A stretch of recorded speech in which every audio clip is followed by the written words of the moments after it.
तो अभी अल्टरनेटर समझते हैं। अल्टरनेटर में पहले ये सिंक्रोनस मोटर मतलब, तो अल्टरनेटर का जो रोटर होता है उसमें सिर्फ 2 स्लिप रिंग होता है। फील्ड वाइंडिंग को डीसी सप्लाई देते हैं और आर्मेचर वाइंडिंग को एसी सप्लाई देते हैं। सिलेंड्रिकल रोटर में क्या होता है कि यूनिफॉर्म एयर गैप होता है, लेकिन सैलिएंट पोल ऐसा टाइप का रहता है। ये इसका डी एक्सिस होता है, ये इसका क्यू एक्सिस होता है। अलॉन्ग द डी एक्सिस जो रिलेक्टेंस होता है वो कम होता है, क्योंकि यहाँ पे गैप कम है। तो यहाँ पे गैप कम है तो यहाँ पे क्या होता है कि फ्लक्स इज़ मोर। और एल हमको पता है N5 बाय ये होता है, बाय आई होता है। यहाँ पे L is equal to N5 by I. तो इसीलिए जो तो यहाँ पर क्या है कि रिलक्टेंस जो होगा वो RQ में ज़्यादा होगा एज़ कम्पेयर टू RD, पर जो रिएक्टेंस होगा X is equal to 2πfl, तो उसमें क्या होगा कि XD is greater than XQ होगा, क्योंकि XD में क्या है कि it is directly proportional to the flux. So that's why reluctance का फॉर्मूला ये है, it is directly proportional to L। L is the length of magnetic path. उसके बाद यहाँ पे है कि flux is directly proportional NIF by reluctance. IF जो है वो कांस्टेंट होता है। अभी per phase induced EMF in armature winding का देखते हैं। फॉर्मूला है -N-dφ/dt। फ्लक्स के जगह ये लिख रहे हैं phi sin ओमेगा t। उसका जब डेरिवेटिव करते हैं N phi omega cos omega t। उसके बाद ये cos है तो साइन से हम ये कर देंगे, और फिर ये तो इतना पार्ट क्या है मैक्सिमम है, तो इसका हम लोग RMS निकालेंगे। RMS के लिए डिवाइड बाय √2 कर देंगे। तो ये जो फ्लक्स होता है इससे जो इंड्यूस्ड EMF है वो 90 डिग्री से लैग करता है। तो अल्टरनेटर का एट यूपीएफ में इसका फेज़र डायग्राम ऐसा बनेगा। जो आर्मेचर का ये बनेगा वो डिस्टॉर्ट करेगा फील्ड फ्लक्स को। जो रिजल्टेंट MMF होगा उसका वैल्यू ये होगा FR is equal to FF² plus FA²। उसके बाद अगर प्योर इंडक्टर अगर लगा है तो ये तो इंड्यूस्ड EMF है, पर जो करंट होगा वो और 90 डिग्री से पीछे जाएगा। जो आर्मेचर फ्लक्स होगा वो मेन फ्लक्स को यहाँ पे अपोज करता हुआ दिख रहा है। It will oppose the main flux, so the net flux will decrease, so the armature reaction is demagnetising in nature. ये उसका रिजल्टेंट MMF होगा। प्योर कैपेसिटर अगर रहेगा तो ये फील्ड का फ्लक्स है और ये आर्मेचर का फ्लक्स है, वो दोनों एक दूसरे को ये करेगा, सपोर्ट द मेन फ्लक्स, ये मैग्नेटाइजिंग होगा। अगर पावर फैक्टर यूनिटी और ZPF लैगिंग के बीच में होगा तो क्या होगा, क्रॉस मैग्नेटाइजिंग प्लस डीमैग्नेटाइजिंग। अगर वो यूनिटी और ZPF लीडिंग में होगा तो cross magnetising plus magnetising. Synchronous motor को अगर हमको स्टार्ट करना है तो इनिशियली हम उसका फील्ड वाइंडिंग को भी शॉर्ट कर सकते हैं, मतलब कि जो रोटर का वाइंडिंग होगा, या फिर डैम्पर वाइंडिंग भी लगा सकते हैं। अगर सिंक्रोनस मोटर जो है वो यूनिटी पावर फैक्टर लोड में है तो यूपीएफ में क्या होगा कि ये जो मेन फील्ड है उससे जो आर्मेचर का है वो लीड करेगा, और ये और अल्टरनेटर एक दूसरे के नेगेटिव में रहेगा। यहाँ पर भी ये क्या करेगा कि क्रॉस मैग्नेटाइजिंग नेचर ही देगा। देन अगर वो ZPF लैगिंग में है तो वो क्या करेगा कि ये मैग्नेटाइजिंग देगा। यह है मोटर का और यह है जनरेटर का। उसके बाद ZPF लीडिंग में वो डीमैग्नेटाइजिंग नेचर देगा। यह भी सिंक्रोनस मोटर का इक्विवेलेंट सर्किट देखते हैं सिंक्रोनस मशीन का।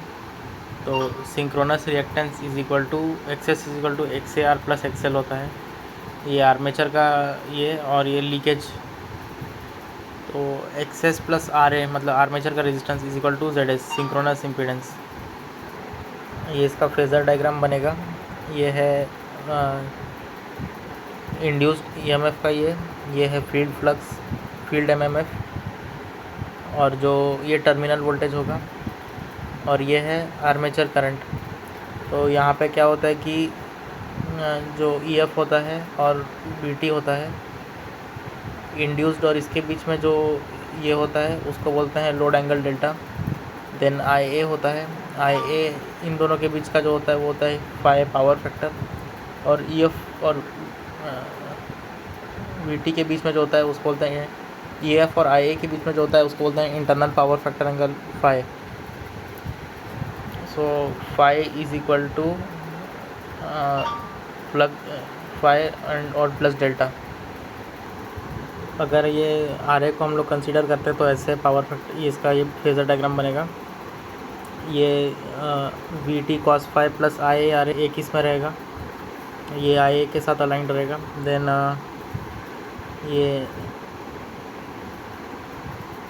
ये वी टी हो गया ये वाला लाइन, और ये ई एफ हो गया आई ए एक्सेस, और यहाँ पे वी टी साइन फाई और रहेगा, ये एक इसमें रहेगा आई ए एक्सेस, और आई ए आर एस का ये आई ए जेड एस बनेगा ऐसे।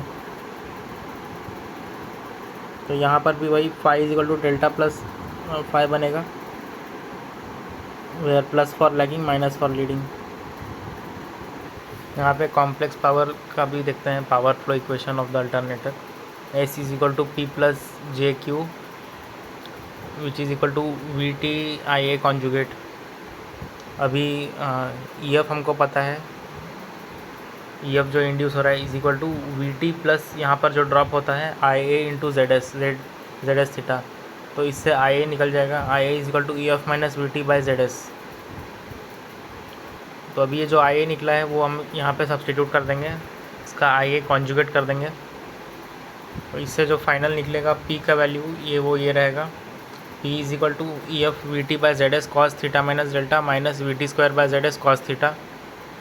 उसके बाद क्यू का भी वही रहेगा, बस साइन का वो साइन की जगह कॉस और कॉस की जगह साइन हो जाएगा। अगर आर ए नेगलेक्ट कर देंगे हम लोग तो theta is equal to 90 degree हो जाएगा।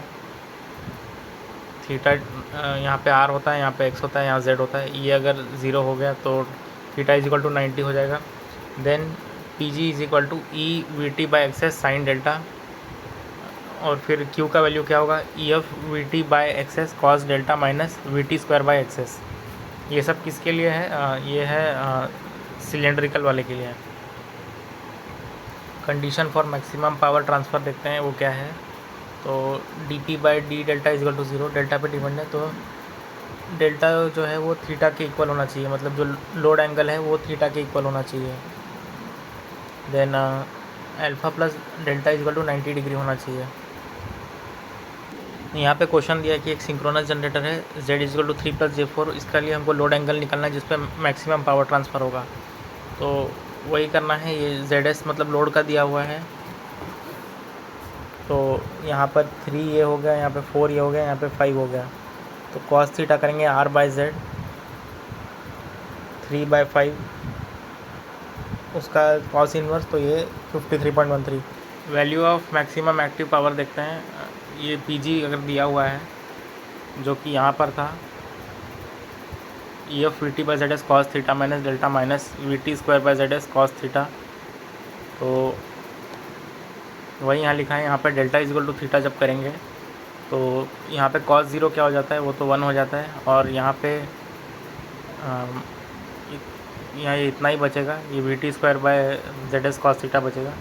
देन अगर आर ए ज़ीरो हो गया तो थीटा भी 90 डिग्री हो जाएगा, और z is equal to X हो जाएगा, तो पी जी मैक्स ये बचेगा, E F V T by XS बचेगा। तो ये फार्मूले सबसे पहले आते हैं, P G is equal to E F V T by Z S cos theta minus delta minus V T square by Z S cos theta, फिर जहाँ साइन कॉस से उसका साइन हो जाता है वो क्यू के जगह पे। फिर अगर R A is equal to 0 हम कर देंगे तो क्या होगा कि वो उसके हिसाब से, तो अगर आर 0 था तो इससे theta is equal to 90 degree निकलेगा, क्योंकि ये tan theta is equal to X by R A होता है, तो आर ए 0 हो गया तो टेन इन्फिनिटी हो जाएगा, और टेन इन्फिनिटी कब होता है, 90 डिग्री पे होता है। तो यहाँ पे जब R A is equal to 0 हुआ, theta is equal to 90 degree हो जाएगा। तो जब ये फार्मूला में हम लोग ये सबको डालेंगे तो कॉस 90 माइनस डेल्टा क्या होगा, साइन डेल्टा हो जाएगा, और यहाँ पे कॉस 90 कितना हो जाएगा, ये तो 0 हो जाएगा। उसके बाद फिर यहाँ पे साइन 90 माइनस डेल्टा था, ये भी क्या होगा, कॉस डेल्टा हो जाएगा। और साइन 90 कितना होता है, ये तो 1 होता है, तो ये हो गया इतना। उसके बाद condition for maximum active power क्या होता है कि डेल्टा और थीटा इक्वल हो जाएगा। Condition for maximum active power में हम क्या करेंगे कि डेल को भी थीटा के इक्वल कंसिडर करेंगे। तो जहाँ यहाँ पे जैसे डेल था तो उस जगह पे देखेंगे तो मैक्सिमम एक्टिव पावर के लिए ये एक कंडीशन है और आर ए भी ज़ीरो होना चाहिए। तो ये वाले फार्मूला में हम लोग ये सब डालेंगे, ये सब जो है इसमें डालेंगे हम लोग। तो क्या होगा कि P G max is equal to E F V T by Z S. और अगर यहाँ पे R A is equal to zero हो गया तो जेड इज इक्वल टू हमको पता है आर प्लस जे एक्स होता है। तो R is equal to zero हो गया तो बस हमारा एक्स बचेगा, तो वो यहाँ पे लिख देंगे। तो यहाँ पे एक कंडीशन था only R A is equal to zero का, और दूसरा था कि मैक्सिमम पावर के लिए R A is equal to zero then delta is equal to theta का भी। उसके बाद ये पावर फ्लो इक्वेशन रहेगा, इसमें पहले पी और क्यू लिखेंगे हम लोग। फिर ये पहला केस है R A is equal to zero, तो X S is equal to Z S is equal to X S, theta is equal to 90। ये अल्टरनेटर के लिए है, सो ये पहला होगा, ये फिर दूसरा हो जाएगा। तो यहाँ पर थीटा जब 90 तो ये तो ज़ीरो हो जाएगा, कॉस 90 ज़ीरो होता है, और ये साइन हो जाएगा E F T by XS sine delta. Q में भी जब सब्सटीट्यूट करेंगे तो हमको ये मिल जाएगा। Now condition for maximum power transfer, इसमें क्या होता है कि alpha plus delta is equal to 90 degree हो जाएगा। तो हमको ये पहला ये मिलेगा इक्वेशन। अगर R A is equal to zero है तो क्या होगा कि नीचे में एक्सेस हो जाएगा और theta is equal to 90 degree भी होगा, तो ये टर्म भी ज़ीरो हो जाएगा। फिर अल्टरनेटर जो होता है वो सोर्स ऑफ क्या होता है, एक्टिव पावर होता है। तो Q is equal to E F V T by XS cos delta minus V T square by XS होता है।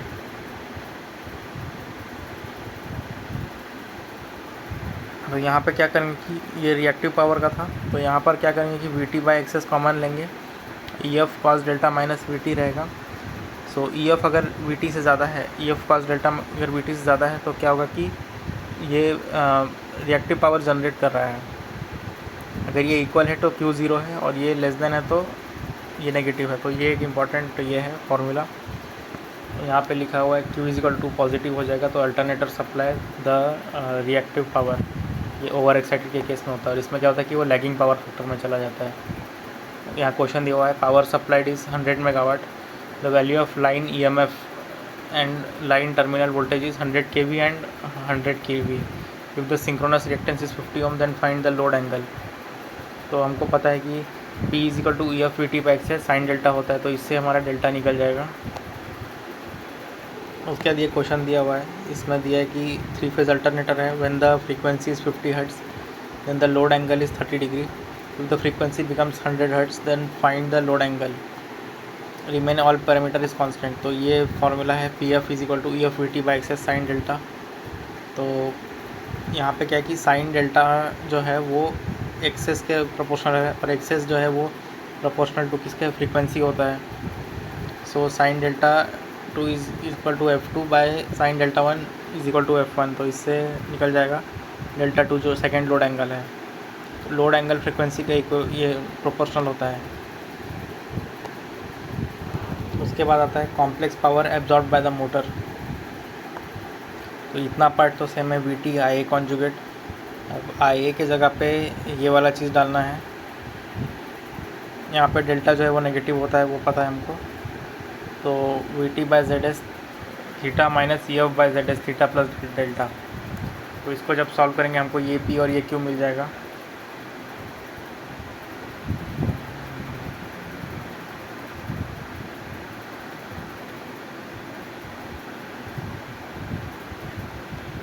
तो यहाँ पे फिर अल्टरनेटर और मोटर का जो इक्वेशन है वो देखते हैं। तो दोनों का पी जनरेटेड या पी एब्जॉर्ब तो सेम है, देन क्यू जो है वहाँ पर डिफरेंस आता है। अल्टरनेटर के केस में ये ज़्यादा हो जाता है, और मोटर के केस में जो है V T square by X S वो ज़्यादा हो जाता है। ये दोनों के बीच में डिफरेंस है। अभी वी और इन्वर्टेड वी कर्व आता है, तो इसको याद रखने के लिए ट्रिक्स भी है। उससे पहले कि इन्फानाइट बस on the bus voltage and frequency remain constant. Infinite बस में क्या होता है कि वोल्टेज और फ्रीक्वेंसी कांस्टेंट होता है। V and inverted V curve plotted for alternator when supply constant is constant. So V P into X S by V T ये कांस्टेंट होता है तब। So E F sine delta जो है वो कांस्टेंट होगा, आई ए कॉस फाई ये भी कांस्टेंट होगा। तो ये जो ग्राफ है इससे भी समझ में आ रहा है कि आई ए कॉस फाई कांस्टेंट होता है और ई एफ साइन डेल्टा कांस्टेंट होता है।